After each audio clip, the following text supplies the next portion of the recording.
ओम नमः शिवाय दोस्तों, आप सभी का मेरे चैनल नारायण रत्नावली में स्वागत है। दोस्तों, आज की वीडियो में हम भगवान गणपति के जन्म की कथा के बारे में जानेंगे। अगर आपको वीडियो अच्छी लगे तो कृपया कर मेरे चैनल को लाइक, शेयर, सब्सक्राइब करें। तो चलिए सुनते हैं भगवान गणपति के जन्म की कथा। नारद जी बोले, हे ब्रह्मदेव, आप तो शिव संबंधी ज्ञान के अथाह सागर हैं। आपके मुख से मैंने स्वामी कार्तिकेय के जन्म की कथा सुनी। अब गणेश का उत्तम चरित्र सुनना चाहता हूँ।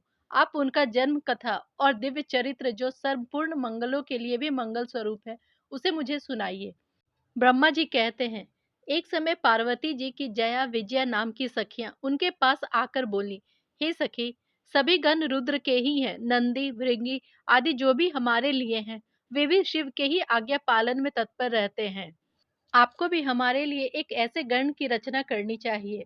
ब्रह्मा जी कहते हैं, जब सखियों ने पार्वती जी से ऐसा वचन कहा तो पार्वती जी भी मन ही मन ये सोचने लगी कि ऐसा ही करना चाहिए। फिर ब्रह्मा जी ने कहा, किसी समय पार्वती जी स्नान कर रही थी।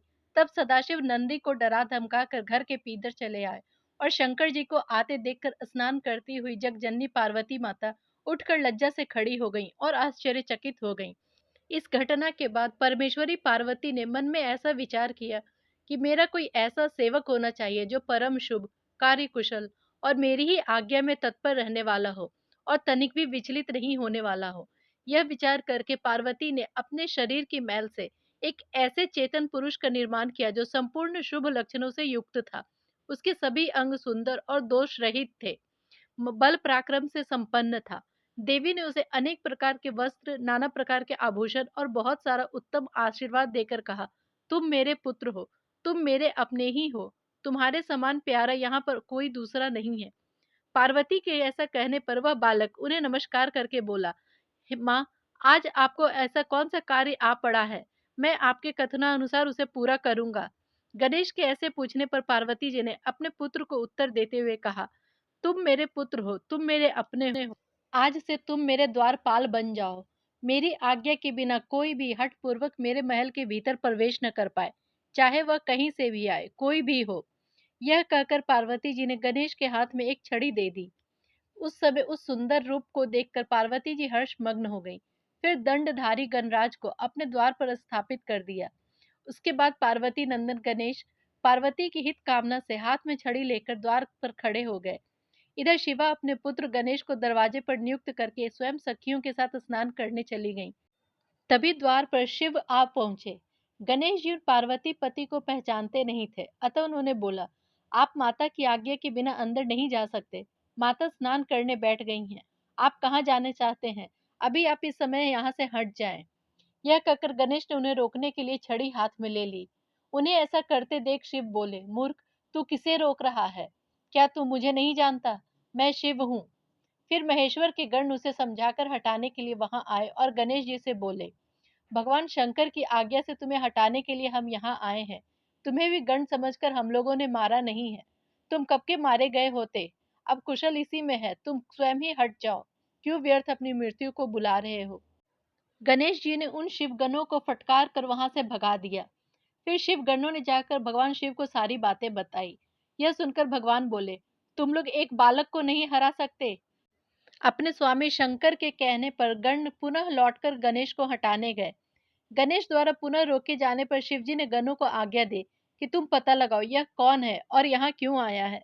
गणों ने पता लगाकर बताया कि यह भगवान, ये गिरजा के पुत्र हैं तथा द्वारपाल के रूप में बैठे हैं।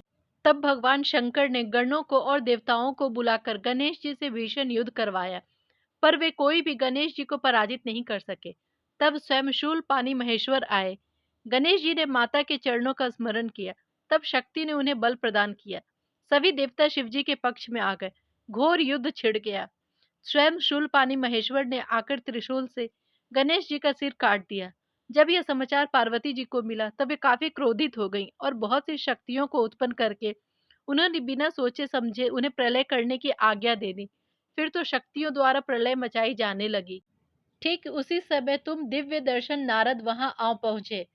तब तुमने देवताओं सहित शंकर को प्रणाम करके कहा कि इस विषय में सबको मिलकर विचार करना चाहिए। इस दुख का शमन कैसे हो सकता है, इस पर विचार करना चाहिए।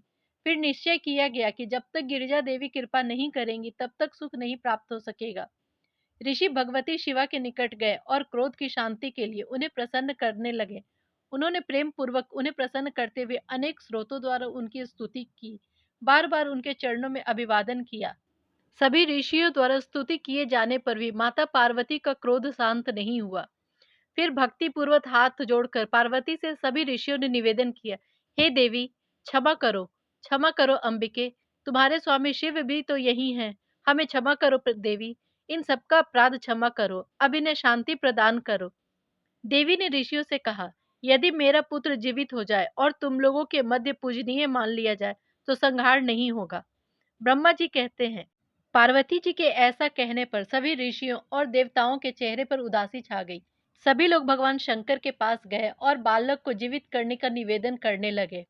फिर शंकर जी ने कहा, अब उत्तर दिशा की ओर जाओ और जो जीव पहले मिले उसका सिर काटकर उस बालक के शरीर पर जोड़ देना। ब्रह्मा जी कहते हैं, शिव जी की आज्ञा का पालन करने वाले उन देवताओं ने यह सारा कार्य संपन्न किया। उन्होंने उस शिशु शरीर को धो पोंछ कर साफ किया, उसकी विधिवत पूजा की। फिर वे पहले उत्तर दिशा की ओर गए। वहां सबसे पहले उन्हें एक दांत वाला हाथी मिला। उन्होंने उसका सिर लाकर उस शरीर पर जोड़ दिया। हाथी के उस सिर को जोड़ने के कारण सभी देवताओं ने भगवान शिव आदि को प्रणाम करके कहा कि अब हम लोगों ने अपना काम पूरा कर दिया है। फिर ब्रह्मा, विष्णु आदि सभी देवताओं ने भगवान शंकर को प्रणाम करके कहा, हे प्रभु, आपके जिस तेज से हम सभी उत्पन्न हुए हैं, आपका वही तेज वेद मंत्र के माध्यम से इस बालक में प्रवेश करे।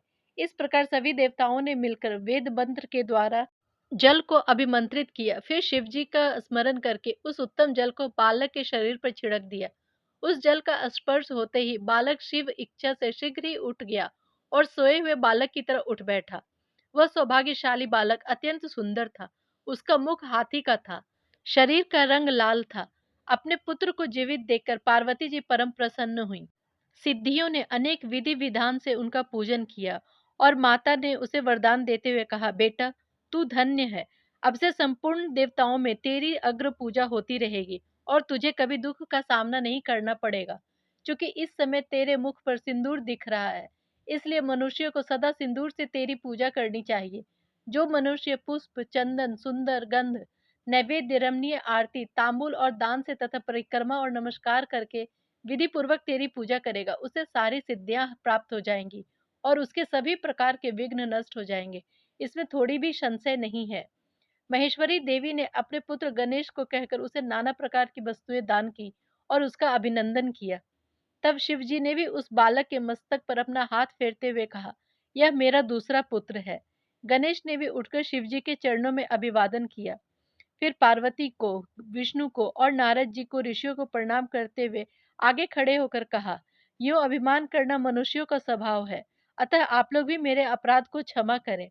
इन तीनों देवताओं ने एक ही साथ उन्हें प्रेम पूर्वक उत्तम वर प्रदान करते हुए कहा, इस त्रिलोक में हम तीनों देवों की पूजा होती है, उसी तरह तुम सबको इन गणेश का भी पूजन करना चाहिए। मनुष्यों को चाहिए कि सबसे पहले इनकी पूजा करने के बाद ही हम लोगों का पूजन करें। ऐसा करने से ही हम लोगों की पूजा संपन्न मानी जाएगी। यदि कहीं भी इनकी पूजा पहले न करके अन्य देवताओं का पूजन किया जाएगा तो उस पूजा का फल नष्ट हो जाएगा। इस प्रकार ब्रह्मा, विष्णु और शंकर सभी देवताओं ने मिलकर पार्वती जी को प्रसन्न करने के लिए गणेश जी को सर्वाध्यक्ष बना दिया। शंकर जी गणेश जी को अनेकों वर प्रदान करते हुए बोले, तू शक्ति का पुत्र है, अतः अत्यंत तेजस्वी है। बालक होने पर भी तूने महान पराक्रम प्रकट किया है, इसलिए तू सदा सुखी रहेगा। विघ्न नाश के कार्य में तेरा नाम सबसे श्रेष्ठ होगा। तू सबका पूज्य है, अतः अब मेरे संपूर्ण गणों का अध्यक्ष है। इतना कहने के बाद भगवान शंकर अत्यंत प्रसन्नता के साथ गणेश जी को पुनः वरदान देते हुए बोले, तू भाद्रपद मास के कृष्ण पक्ष की चतुर्थी तिथि को चंद्रमा का शुभोदय होने पर उत्पन्न हुआ है। जिस प्रकार गिरजा के सुंदर चित्त से तेरा रूप प्रकट हुआ है, उस समय रात्रि का प्रथम प्रहर बीत रहा था, इसलिए उसी दिन से आरंभ करके उसी तिथि में तेरा उत्तम व्रत करना चाहिए। यह व्रत परम सौभाग्यशाली और संपूर्ण सिद्धियों का प्रदाता होगा। जब पुनः वही चतुर्थी आ जाएगा तब मेरे कथनानुसार तेरे व्रत का पालन करना चाहिए। जिसे भी संसार में अनेकों प्रकार के सुखों की कामना हो, उन्हें चतुर्थी के दिन भक्ति पूर्वक विधि सहित तेरा पूजन करना चाहिए। जब मार्गशीर्ष मास के कृष्ण पक्ष की चतुर्थी आए, उस दिन उपवास करके और मिट्टी की मूर्ति बनाकर उसकी प्राण प्रतिष्ठा करें और भक्ति भाव से नाना प्रकार के दिव्य गंध, चंदनों और दूर्वा दल से पूजा करनी चाहिए। गणेश की पूजा करने के बाद बाल चंद्रमा का पूजन अवश्य करना चाहिए। ये व्रत करते करते जब वर्ष पूरा हो जाए, तब व्रती मनुष्य को चाहिए कि इस व्रत की पूर्ति के लिए उद्यापन का कार्य भी संपन्न करे। व्रती को चाहिए कि एक कलश स्थापित करके उस पर तेरी मूर्ति का पूजन करे, उसके बाद हवन करे। जो मनुष्य श्रद्धा से अपनी शक्ति के अनुसार नित्य तेरी पूजा करेगा, उसके सभी मनोरथ सफल हो जाएंगे। उनके विघ्नों का सदा के लिए नाश हो जाएगा और उनकी कार्य सिद्धि होती रहेगी। मनुष्य जिस वस्तु की कामना करता है, वह उसे निश्चय ही प्राप्त हो जाएगी। अतः जिसे जिस वस्तु की अभिलाषा हो, उसे अवश्य तेरी सेवा करनी चाहिए। शिव गणों ने आदर पूर्वक नाना प्रकार की पूजन सामग्री से गणेश्वर की विशेष रूप से अर्चना की और उनके चरणों में प्रणाम किया। इस प्रकार गणेश के गणाधीश पद पर प्रतिष्ठित होने के बाद वहां महान उत्सव मनाया गया। सारे जगत में शांति स्थापित हो गई और सारा दुख चला गया। शिव और पार्वती को तो विशेष आनंद प्राप्त हुआ और सर्वत्र अनेक प्रकार के सुखदायक मंगल होने लगे। संपूर्ण देवगण और ऋषिगण जो वहां पधारे थे, वे सभी शिव की आज्ञा से अपने अपने स्थान को चले गए।